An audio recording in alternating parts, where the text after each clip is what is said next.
सफेद शेर का बच्चा रंगीन शेर बना जंगल का राजा।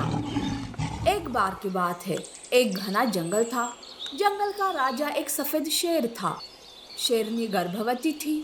शेर और शेरनी अपने आने वाले बच्चे को लेकर बहुत खुश थे। वहीं दूसरी ओर शेर का भाई रुद्र जंगल का राजा बनने का सपना देख रहा था।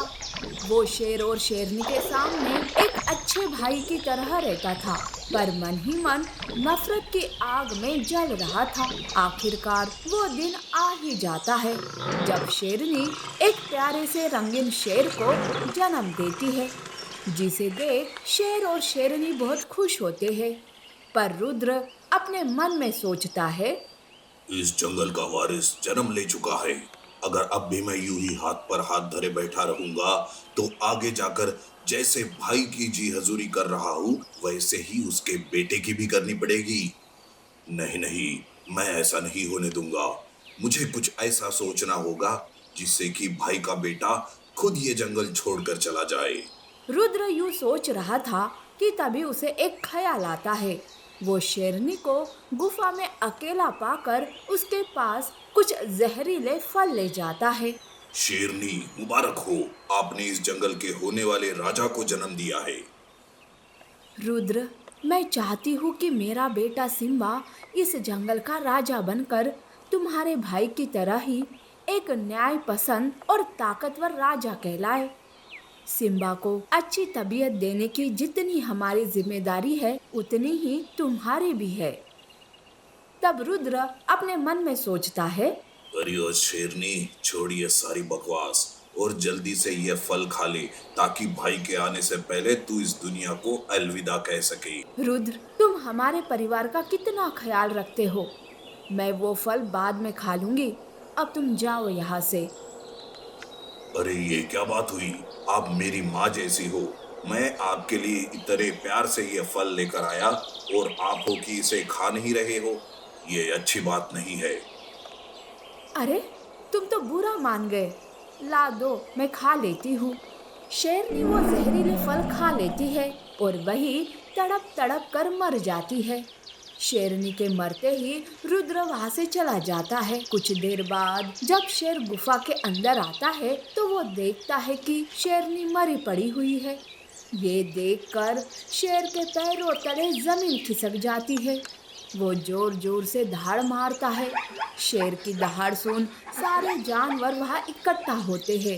जानवरों के साथ साथ रुद्र भी वहां आता है और अपने नकली आंसू दिए हुए कहता है, शेरनी, भला तुम हम सबको यूं अकेला छोड़कर कैसे जा सकती हो?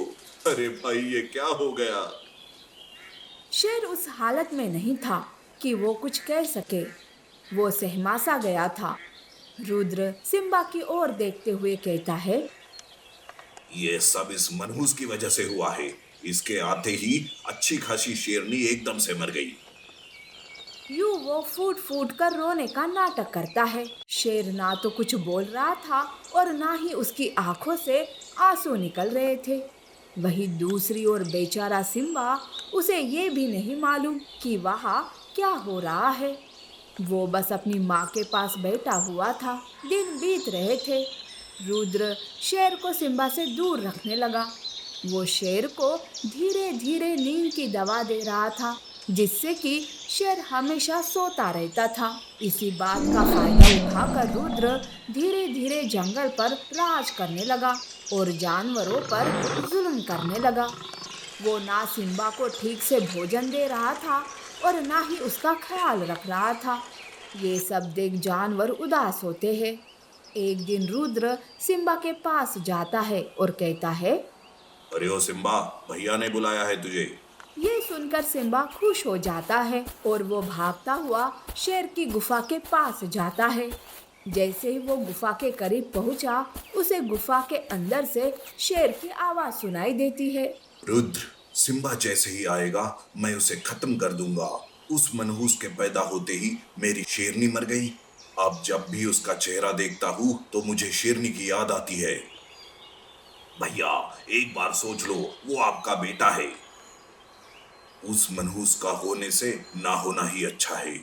ये सब बाहर खड़ा सिम्बा सुन लेता है और अपने मन में सोचता है, पिताजी, आप मुझसे इतनी नफरत करते हो कि मेरी ही जान लेने पर तुले हो। मैं ये कभी नहीं चाहूंगा कि ये जंगल आपको अपने ही बेटे का खूनी कहे। मैं ये जंगल और आपको हमेशा हमेशा के लिए छोड़ कर जा रहा हूँ। मैं कभी लौट कर नहीं आऊंगा। ये कहकर सिम्बा वहां से चला जाता है। जंगल में रुद्र का आतंक बढ़ने लगा। दिन बीतते गए, वही दूसरी ओर सिम्बा जंगल दर जंगल भटक रहा था। अब वो एक जवान और ताकतवर शेर बनता है। एक दिन सिम्बा जंगल में घूम रहा था कि तभी उसके सामने एक बाज आता है। सिम्बा, कई सालों से मैं तुम्हें ही ढूंढ रहा था। आखिरकार तुम मिल ही गए। कौन हो तुम? क्या तुम मुझे जानते हो? सिम्बा, मैं तुम्हारे ही जंगल में रहता हूँ। यूं बाज सिम्बा को रुद्र की सारी सच्चाई बताता है। उस दिन पिताजी खुद मेरी जान लेने पर तुले थे। मैंने खुद ही उनकी बातें सुनी थी। वो मुझे मनहूस मानते हैं। नहीं सिम्बा, यह सब रुद्र की चाल थी। वो तुम्हारे पिताजी को नींद की दवा देकर सुला रहा है और खुद जंगल का राजा बनकर जानवरों पर जुल्म कर रहा है। उस दिन भी वो तुम्हारे पिताजी की गुफा में रहकर आवाज बदलकर तुमसे बात कर रहा था, जिसे सुनकर तुम्हें गलतफहमी हो गई और तुम ये जंगल छोड़कर चले गए। जब ये बात हम जानवरों को पता चली तो हम सब ने तुम्हें ढूंढने की बहुत कोशिश की। आज जाकर तुम मुझे मिले हो। ये सुनकर सिम्बा को बहुत गुस्सा आता है और वो दहाड़ मारते हुए वापस अपने पिता के जंगल में आता है। सिम्बा को देखकर रुद्र चौंक जाता है। अरे सिम्बा, तुम्हारे पिताजी तो तुम्हें मनुष्य समझ रहे हैं। तुम वापस जंगल में क्यों आ गए? अगर भैया ने तुम्हें देख लिया तो वो तुम्हें मार डालेंगे। जहां से आए हो वहीं वापस चले जाओ। तुम्हें मेरी चिंता करने की कोई जरूरत नहीं है। अब ये सोचो कि तुम्हें मुझसे कौन बचाएगा। अरे, ये तुम क्या कह रहे हो? मेरी कुछ समझ में नहीं आ रहा है। वही कह रहा हूँ जो तुम सुन रहे हो। तुमने मेरी माँ को मारा, मेरे पिताजी को नींद की दवाई देकर सुला रहे हो। मेरा बचपन तुमने मुझसे छीन लिया और जानवरों पर न जाने कितने जुल्म किए। तुम्हारे जीने का कोई हक नहीं है। ये कहकर सिम्बा रुद्र पर हमला करता है। उन दोनों के बीच जमकर लड़ाई होती है। रुद्र बढ़ती उम्र के चलते सिम्बा के सामने टिक नहीं पाता है और वो मारा जाता है। सिम्बा उल्लू वेद को बुलाकर अपने पिता का इलाज करता है। कुछ दिन बाद शेर एकदम से ठीक हो जाता है।